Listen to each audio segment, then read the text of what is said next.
திராவிட முன்னேற்ற கழகம் அதிமுகவுடன் இணைந்து, அதாவது திராவிட முன்னேற்ற கழகத்தினுடைய தலைவர்கள் அதிமுகவுடைய தலைவர் திரு இபிஎஸ் முன்னாள் முதலமைச்சர் ஐயா பழனிசாமி அவர்களுடன் இணைந்து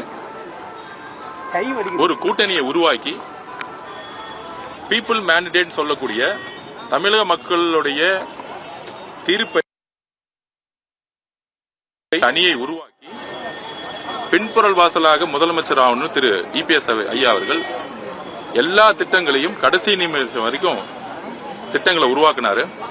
ஆனால் காங்கிரஸ் கட்சியுடைய, அகில இந்திய காங்கிரஸ் கட்சியுடைய எதிர்கட்சி தலைவராக இருக்கக்கூடிய திரு ராகுல் காந்தி அவர்கள், மார்க்சிஸ்ட் கம்யூனிஸ்ட் கட்சியுடைய தலைவர்கள் அண்ணன் திருமாவளவன் அவர்கள், விசிகே, ஐயுஎம்எல் எல்லோரும் அரசியலமைப்பை பாதுகாக்கணும், ஒரு நல்ல ஆட்சியை உருவாக்கணும்னு எல்லோரும் ஒரு அணியில் திரண்டார்கள். அப்படி இருக்கும் பொழுது புரட்சி தலைவர் அவர்கள், எம்ஜிஆர் அவர்கள், புரட்சி தலைவி அம்மா அவர்கள் அதிமுகவை எதற்காக உருவாக்கினார்? அது எதற்காக ஒரு குடும்ப ஆட்சியை தூக்கி எறிவதற்காக. அது எல்லாருக்கும் தெரியும்.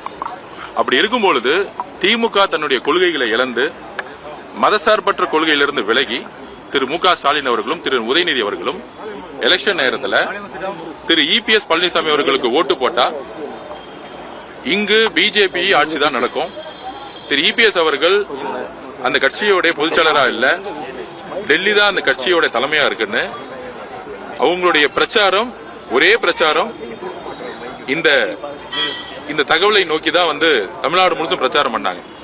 ஆனால் தேர்தலில் எலெக்ஷன் முடிஞ்ச உடனே திமுக தன்னுடைய கொள்கைகளை மறந்து அதிமுகவோட சேர்ந்து மக்களுக்கு எதிரான ஒரு அரசியலையும் ஒரு அரசியையும் உருவாக்க முற்பட்டார்கள். ஜனநாயக சக்திகள் எல்லாரும் இணைந்தோம். அப்படி அந்த கட்சிக்குள்ள ஒரு ஃபேக்ஷன் உருவாச்சு. அந்த ஃபேக்ஷன்ல இருக்கக்கூடிய சி வி சண்முகம் அண்ணா அதை லீட் பண்ணாரு. அவர் லீட் பண்ணும்போது சொல்லக்கூடிய தகவல்கள் அவர்கள் அதிகாரத்துக்காகவோ இல்ல அமைச்சர் பதவிகளுக்காகவோ வெளியில வரல. இது ஏதோ பேச்சுவார்த்தை அதிகாரத்துக்கான பேச்சுவார்த்தைன்னு தவறான ஒரு தகவலை திமுக பண்ணது. திமுக தலைவராக இருக்கக்கூடிய மு க ஸ்டாலினும் திரு உதயநிதி அவர்களும் திரு இபிஎஸ் ஐயா பழனிசாமி அவர்கள் தான் 3 பேரும் சேர்ந்துதான் ஒரு ஆட்சி உருவாக்கணும்னு சொல்லிட்டு, இதுதான் பீப்புள் மேண்டேட்டுக்கு எதிரானது. எங்க கிட்ட இந்த ஃபேக்ஷன்ஸ் புரட்சி தலைவி அம்மா அவர்கள், புரட்சி தலைவி எம்ஜிஆர் அவர்களுடைய கனவை நாங்கள் நிறைவேற்றணும், அதிமுக கட்சியை காப்பாற்றப்படணும். ஐயா இபிஎஸ் ஐயா பழனிசாமி அவர்கள் கட்சியை டெல்லியில் அடமானம் வச்சுட்டாங்க. நாங்க தொடர்ந்து 14-15 தேர்தலில் தோத்துட்டோம். அதிமுகவுடைய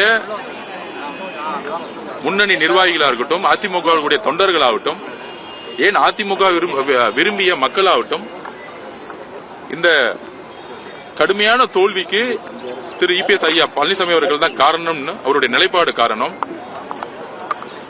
டெல்லியோட சேர்ந்தது மிகப்பெரிய அதிருப்தியாக இருந்தாலும், பிஜேபியோட சேர்ந்து மிகப்பெரிய அதிருப்தியா இருந்தாலும், திமுகவுடைய கடைசியில திரு இபிஎஸ் ஐயா பழனிசாமி அவர்கள் சேர்ந்தது வரலாற்று பிழைங்கிறதோட ஒரு தற்கொலைக்கு சமங்கிறது அதிமுக தொண்டர்கள் உணர்ந்திருக்காங்க. அப்ப அதிமுக நாங்க கட்சி அறிவிக்கும் போதே எங்களோட தலைவர் சொல்லியிருக்காரு, புரட்சி தலைவர் அவர்களை எந்த அளவுக்கு விரும்புறாருன்னு. புரட்சி தலைவர் எம்ஜிஆர் அவர்கள் உருவாக்கக்கூடிய கட்சி, அங்க இருக்கக்கூடிய தொண்டர்கள் எப்பொழுதும் தமிழக வெற்றி கழகத்தினுடைய தொண்டர்களோட எப்பயுமே ஒரு அன்போட இருப்போம். அந்த கட்சிக்கு ஒரு பிரச்சனை நடக்கும் பொழுது எங்களோட நிலைப்பாடு ஆதரவோ இல்ல இதுக்குள்ள பின்னாடி ஒரு அரசியல் காரணம் கூட கிடையாது. ஒரு இயற்கையாகவே ஒரு தோழமை உணர்வுடன், அண்ணன் தம்பி பாசத்துடன், நம்மளுடைய ஆதரவுங்கிற வார்த்தையோட அதிமுக கட்சிங்கிறது அம்மா உருவாக்கிய கட்சி, அம்மா பாதுகாத்த கட்சி. அதை ஒரு தோழமையுடன் தான் நாங்க பாக்குறோமே தவிர மித்த திமுகவுடைய அதிமுகவுடைய பிரச்சாரம் மாதிரி இதுல எதுவும் கிடையாது. அந்தந்த சட்டமன்ற உறுப்பினர்கள் யாருக்கு சப்போர்ட் பண்ணுங்கிறது அவங்களுடைய உரிமை. அதை சி வி சண்முகம் தலைமையிலான குழு அவரு வழி நடத்துறாரு. அவரு அடுத்த செயல் திட்டங்கள் என்னன்னு அவர் அனௌன்ஸ் பண்ணுவாரு. சட்ட சிக்கல் அவர் ஃபேஸ் பண்ணுவாரு. அந்த கட்சி நல்லா இருக்கணுங்கிறது எங்களுடைய ஒரே வேண்டுகோள். வீரா வீரா வா.